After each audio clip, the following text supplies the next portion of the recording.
How's it going, guys? This is Vincenzo from home of Milan coming back at you once again. Furthermore, today we got a lot to unpack. Today we got the game in the Europa League versus Slavia Prague and also the league game versus Empoli in the Serie A. So without any further ado, guys, let's jump into this. But before we do, make sure you guys check us out on all of our socials at Instagram, Twitter, TikTok, and bunches, all at home of Milan. So without any further ado, guys, let's jump into this. So in my preview in this Slavia game, I thought it was going to be a little bit more one-sided, obviously us winning, and we did do that. However, prior to this red card, we looked like the second best team out there, to be completely honest. Not only going forward, we lacked ideas to break their back line, but also defensively, we looked poor ourselves. Leaving space in behind and Slavia having tons of chances themselves, however, they didn't put away any. Once the red card was branded by a dangerous tackle on Pulisic, who's, I guess, associated with this trend of drawing red cards, the game did open up for us. Whether it was a shot or a cross from Leao, he did well to put it in a dangerous area for Giroud, who gets into the right space at the right time to head the ball past for 1-0. And just when you thought we could control the game, we made mistakes out the back, which led to a Slavia corner, and they scored an absolute wonder goal to tie the game. And you got to be asking better of Mike Maignan here to do more with that shot, but you can see he tries to go for it, but then he sees it late, and just in my opinion, he should be doing better to keep it out. And 8 minutes after the equalizer, Milan receive a corner, and we play it to Reinders, who's at the top of the box, and he unleashed a fantastic shot into the keeper's near post to give us the 2-1 lead. It was a great goal from Reinders, and Reinders, since coming back from his suspension, we see his importance in the team. He is the metronome of this team, dictating the passes and dictating the midfield, when to pass, when to go into space. 2 minutes after the corner goal, Milan receive another corner, and Florenzi whips it across, and Loftus-Cheek makes a great leap to thump the ball into the back of the net, giving us that 2-goal lead into halftime. And once again, Loftus-Cheek coming up in big moments. Obviously, he's on a great patch of form right now, so hopefully he can keep it up, and not only the next leg, but in these next couple games. And in the second half, we started slow, and we saw the incorporation of Calabria and Tomori. And from that moment, I was furious, because instead of building our lead, we sub in 2 defenders while having this numerical advantage. And we saw that it almost cost us, as 20 minutes into the second half, we conceded what seems like another wonder goal. And for me, Teo here is at fault for leaving in that space in behind and giving the opposition enough time to settle the ball and have a chance on goal. And at this point, it just looked like we were sleeping and just way too comfortable. And it reminded me of the game versus Rennes, where we were just so content with sitting back and doing absolutely nothing. And it really felt like we were going to concede Kier with so many mistakes out the back. And it was Pioli who made that defensive substitution to take out Gabbia and put in Tomori, instead of taking out Kier and putting in Tomori, where Gabbia has been our best defender since the start of the new year. So I don't know what Pioli is thinking with keeping on Kier at that point, but regardless, we are blessed with a bit of Leao magic, where he makes a nice move, and it looks like he got it over the line, but Pulisic just does the minimum of touches to get it over. But we'll get into this whole drama of Pulisic stealing Leao's goal later. But regardless, we do get that cushion once more. From there, we closed out the game, and now we go into the second leg with a 2-goal lead. In my opinion, I thought we played terrible. It looked like we were the team that had the man down the whole time. Even though we won it, it just was not convincing at all. And it constantly felt like we were on the back foot, even though we never went down in this match. And it kind of reminds me earlier this season versus Napoli, where Giroud was saying that we don't know what to do while we're a goal up, or just something like that. And for me, that just tells me all I need to know about Pioli, because in this game, we never felt like we were convincing at all going forward, making space, and kind of making those patterns of play. And I feel like we've been constantly saying this, this season, that we have no offensive cohesion going forward and creating, plays out of, nothing, or just no styles, no patterns of play. And it's very, concerning going forward, especially in this last stretch of the season. And the fact that we conceded 2 goals while the other team was a man down just tells you all you need to know about how we defended today as well. And let's just get a moment of silence for Samuel Chukwueze, who can't even get a shot at starting in this game or the game versus Empoli.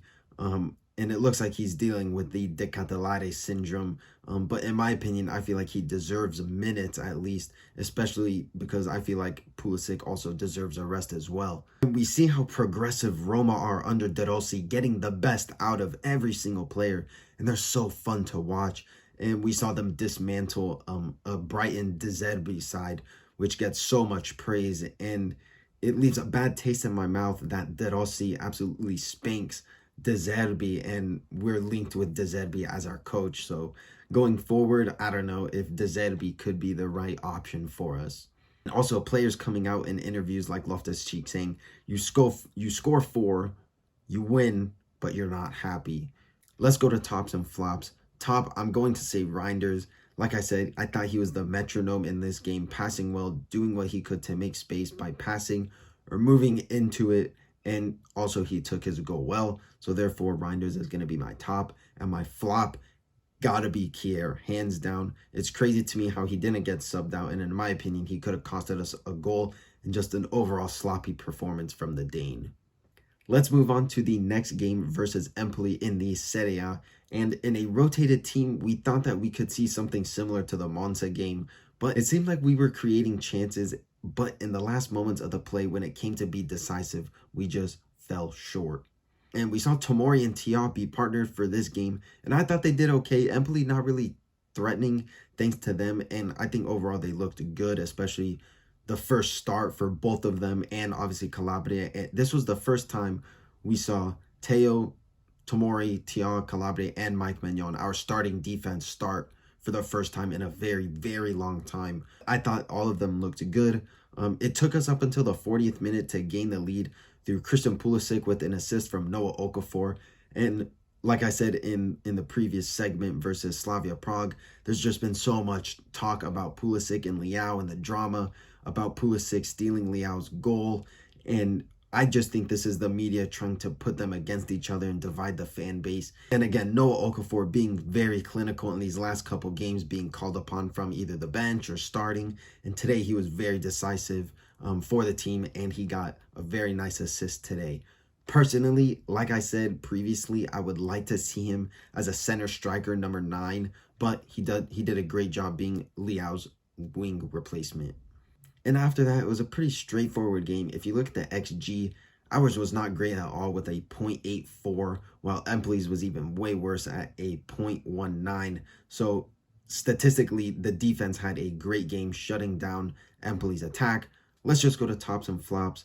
Top, I'm going to say Benacer. I'm going to give my credit where it's due. These last couple episodes, I feel like I've been criticizing Isma recently, but today I thought he was great in the midfield, completing 90% of his passes and teaming up with Reinders in a midfield that was great today. Also Loftus-Cheek, I feel like kind of doing his thing a little bit, but regardless, I feel like Benacer was very crucial in today's game. And flop, I'm going to say Jovic. Today, he wasn't involved with any of the plays and was supposed to be the center of the attack, but he didn't even register a shot on target, and we suffered because of it. And I still stand by Okafor starting at that number 9 position over the Serbian. And once again, it was one of those games where we get the result, but we don't play a convincing style and no patterns of play, just our players looking to create something from nothing, constantly passing back and moving the ball side to side. And we were bailed out with a Pulisic goal that could have been chopped off from the VAR, but nonetheless, it still counts. It's crazy to say that Milan isn't playing good, while this weekend we actually climbed up to second place since Juventus tied with Atalanta.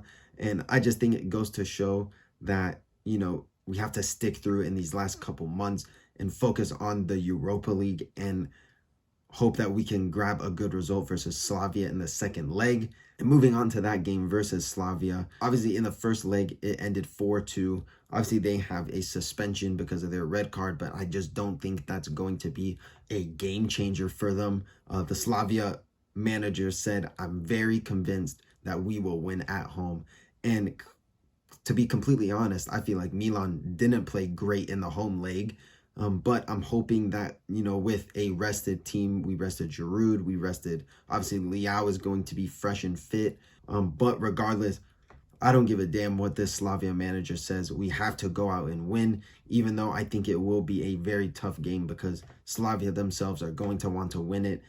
We do have that 2-goal lead, so that's going to be nice going forward, kind of give us a little cushion.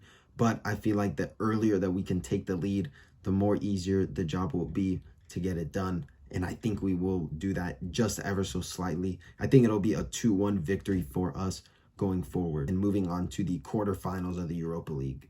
I think that'll do it for this episode, guys. Thank you so much for tuning in. Make sure you guys like, comment, subscribe. Let me know what you guys think about both Europa League games, whether we'll go through. Let me know what you guys think about the league game versus Empoli and how we're shaping up this season. Obviously, we're in second place, which is massive for us. So let me know what you guys think in the comment section below. Thank you guys so much for tuning in, and I'll see you guys in the next video. Ciao ragazzi.